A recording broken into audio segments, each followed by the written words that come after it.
Welcome to the Deeper Thinking podcast. Utilitarianism introduces a profound tension between ethics and mathematics, forcing a confrontation with the unsettling possibility that morality can be reduced to calculation. Jeremy Bentham's philosophic calculus sought quantifying pleasure and pain, an idea that at first seems like a breakthrough in ethical clarity. If all actions can be judged by their consequences, morality becomes a matter of maximizing happiness and minimizing suffering. Yet the simplicity of this framework quickly collapses under its own weight. The principle of the greatest happiness for the greatest number appears egalitarian, but contains the seeds of ethical dilemmas that continue to haunt moral philosophy. The challenge lies in how utilitarianism confronts justice. If an action produces more happiness than harm, should its morality be unquestioned? The infamous thought experiment of sacrificing one innocent person to prevent widespread chaos or suffering exposes the unsettling consequences of such a system. If morality is just a numbers game, where does that leave principles like fairness, dignity, and individual rights? This paradox highlights a fundamental tension. Utilitarianism is at once deeply rational and profoundly unsettling. It asks whether human suffering can be justified if it results in a net increase in happiness, a question that shifts from abstract thought experiments to real-world applications with alarming ease.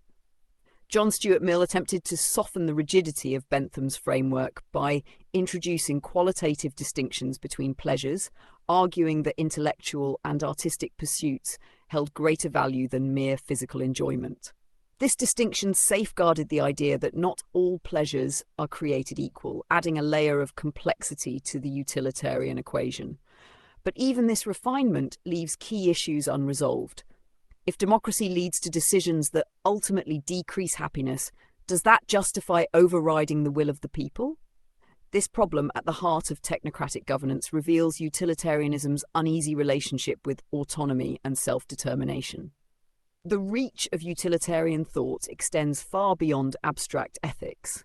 In the modern world, it underpins cost-benefit analyses, economic policies, and even artificial intelligence ethics. The dilemma of self-driving cars, which must be programmed to make life and death decisions, is rooted in a form of utilitarian logic. Should a car prioritize its passengers over pedestrians? Should it favor the greater number, even if it means sacrificing an individual? These are no longer hypothetical concerns. They are active challenges in the development of autonomous systems. The algorithmic morality of AI forces a new consideration. If machines must be programmed with ethical principles, is utilitarianism the most rational choice, or does it create an ethical vacuum in which moral intuition is erased in favor of calculated outcomes? These tensions are equally evident in global policymaking. The effective altruism movements, which aims to allocate resources where they can do the most good, is built on utilitarian foundations. It prioritizes empirical evidence in decision-making, seeking to maximize lives saved per dollar spent. While this seems logical, it invites uncomfortable questions. Does focusing on the most efficient forms of aid lead to neglecting those whose suffering is harder to quantify? Does utilitarian thinking reduce people to statistical variables, stripping ethical decision-making of its human depth? In democratic societies, utilitarianism presents another paradox. If political decisions are driven by calculations of overall happiness, does that undermine democratic participation? What if the majority chooses a policy that ultimately harms them in the long term? This raises questions about governance. Should those best equipped to calculate happiness be given greater decision-making power, or does that create an elitist system in which moral judgment is outsourced to experts? The implications of these debates stretch across politics, ethics, and technology, demonstrating that utilitarianism is not just a philosophical theory, but an active force in shaping the modern world. The morality of numbers is not confined to ethical thought experiments. It is embedded in the systems that govern daily life. The very structure of society, from legal frameworks to healthcare policies, reflects utilitarian calculations, whether explicitly acknowledged or not. The prison system, for example, is often justified on utilitarian grounds, with laws structured to maximize deterrence and rehabilitation rather than focusing solely on punishment. But even within this framework, the consequences can be uneven. If an innocent person is imprisoned because their incarceration deters crime and thus increases overall social stability, does utilitarian logic justify the sacrifice of one for the many? The real-world application of these principles exposes their fragility, revealing that the line between ethical governance and ethical compromise is often razor-thin. Utilitarianism's focus on outcomes also complicates traditional moral frameworks that emphasize duty and intention over consequence. Deontological ethics, as championed by Immanuel Kant, argues that morality cannot be contingent on outcomes but must be based on adherence to moral duty. This directly opposes utilitarianism, which prioritizes results over rigid ethical principles.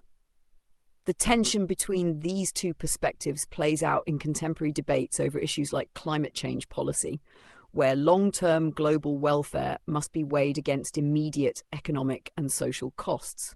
The question of future generations further complicates the utilitarian equation.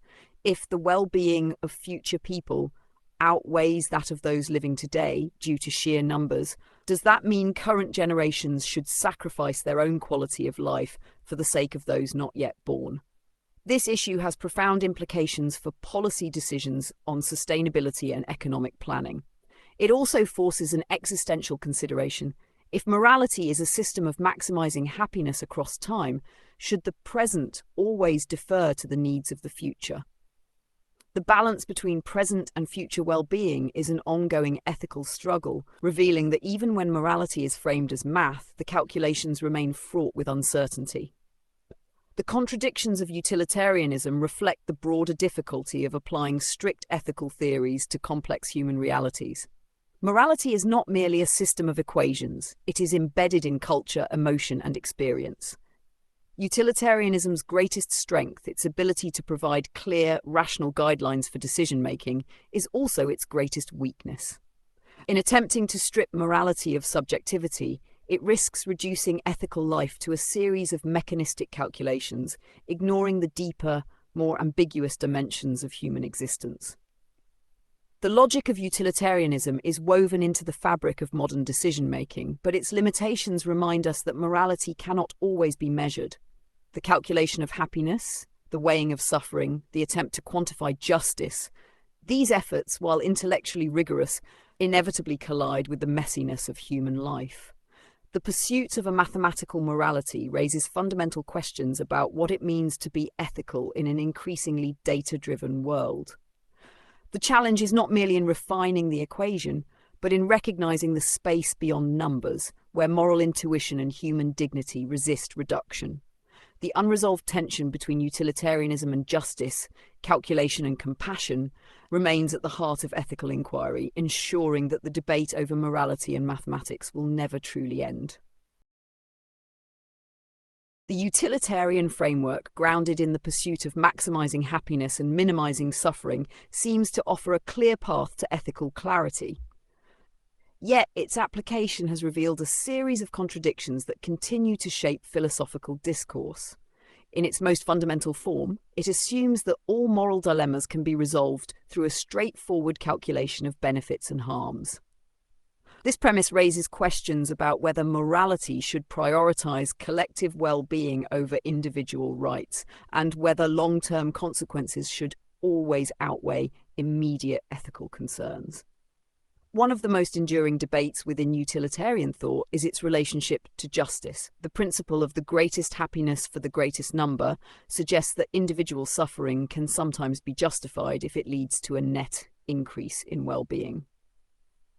This creates a disturbing scenario in which sacrificing an innocent person could be considered morally acceptable if it prevents greater harm. The question of whether such trade-offs are justifiable has led to continued refinements in utilitarian theory, including the development of rule utilitarianism, which attempts to mitigate these concerns by advocating for moral principles that generally produce the best outcomes over time. Yet, even this solution remains fraught with ambiguity. If following a rule leads to a worse outcome in a particular case, should the rule be abandoned? If exceptions can always be made for the sake of greater happiness, does that reduce morality to an ever-shifting set of calculations where no principle is truly inviolable? The tension between utilitarianism and personal autonomy extends beyond abstract ethical discussions into practical governance. In democratic societies, decisions are often justified on the grounds that they reflect the collective will. But if that collective will is misguided, if a majority votes for policies that ultimately diminish their own well-being, does utilitarianism suggest that governance should be left to experts who can make better calculations about long-term happiness? This problem is central to debates about technocracy, in which scientific and economic experts play an increasing role in shaping policy. The appeal of utilitarian logic in governance is that it prioritizes evidence-based decision-making, yet it also raises concerns about the erosion of democratic participation. If people are consistently wrong about what will bring them happiness, should their choices be overridden for their own good? This issue is especially relevant in discussions of artificial intelligence ethics. AI systems designed to optimize decision-making are often programmed with utilitarian principles in mind. Algorithms governing everything from criminal sentencing to medical triage operate on the assumption that the best outcomes can be mathematically determined. The self-driving car dilemma, where an autonomous vehicle must decide whether to prioritize the lives of its passengers or pedestrians, illustrates the difficulty of applying utilitarian reasoning in high-stakes situations. If morality is just math, then the decision seems straightforward. Choose the option that results in fewer deaths. But this calculation overlooks deeper ethical concerns about responsibility, fairness, and the moral weight of individual lives. Should an AI system have the authority to make such determinations? Does relying on utilitarian calculations in machine ethics create a system in which moral intuition and human judgment are gradually eroded? The utilitarian influence is also evident in global policy debates, particularly in the realm of effective altruism. This movement, rooted in the idea of maximizing the impact of charitable efforts, relies on data-driven methods to determine the most efficient ways to allocate resources. At first glance, this seems like an unambiguously positive approach to philanthropy. Why not ensure that every dollar spent does the most good? Yet, critics argue that this model reduces moral decision-making to a series of impersonal calculations, neglecting systemic injustices that cannot be easily quantified. Should aid be directed solely to interventions that yield the highest measurable returns, or should it also address deeper structural problems that may not provide immediate results? The emphasis on efficiency risks marginalizing issues that are harder to quantify, such as political empowerment or cultural preservation, raising the question of whether some aspects of human well-being resist numerical analysis. One of the most pressing concerns for utilitarian ethics is the problem of future generations. If morality is about maximizing happiness, then surely the well-being of billions of future people should outweigh the needs of those currently living. This logic underpins much of the debate around climate change policy, where short-term economic costs must be weighed against long-term environmental stability.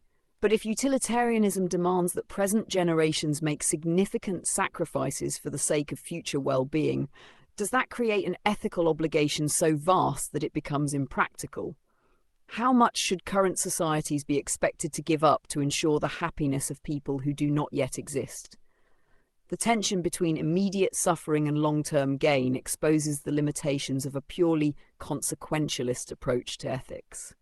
Utilitarianism's influence in policymaking extends to healthcare, where cost-benefit analyses frequently determine which treatments receive funding. The allocation of medical resources often relies on quality-adjusted life years, QOYs, a metric designed to assess the value of different healthcare interventions based on the years of healthy life they are expected to provide. While this system is rooted in utilitarian logic, it has been criticized for potentially discriminating against older individuals or those with chronic conditions, as their expected life benefits may be lower. This highlights a fundamental challenge within utilitarian ethics. The attempt to create objective numerical systems for decision-making often leads to moral conclusions that feel deeply uncomfortable. Despite these complexities, utilitarianism remains one of the most enduring and influential ethical frameworks. Its appeal lies in its ability to provide clear, rational guidelines for decision-making, allowing moral questions to be approached with empirical rigor rather than arbitrary intuition. Yet its greatest strength is also its greatest weakness.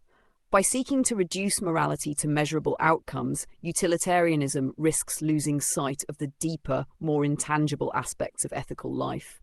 Justice, dignity, and individual rights cannot always be neatly quantified, and the attempt to do so raises profound questions about whether morality can ever be fully captured by numbers alone. The contradictions inherent in utilitarian thinking ensure that it remains an open-ended philosophical challenge rather than a settled doctrine. It forces a confrontation with the uneasy reality that moral reasoning is often a balance between rational calculation and emotional intuition, between collective well-being and personal dignity. The promise of a mathematical morality is seductive, offering the possibility of ethical clarity in an increasingly complex world. But the question remains, in the pursuit of happiness through calculation, what is left out of the equation? The limitations of utilitarianism do not diminish its importance. Rather, they highlight the need for ethical systems that recognize both the power and the boundaries of reason. The debate over morality in mathematics is far from over, ensuring that utilitarianism will continue to provoke thought, shape policy, and challenge our deepest assumptions about what it means to live a good life. Thank you for listening to this episode of the Deeper Thinking podcast, an audio essay read by me, Holly, your digital narrator. To learn more about the subjects covered today, check out the links in the show notes. Until next time.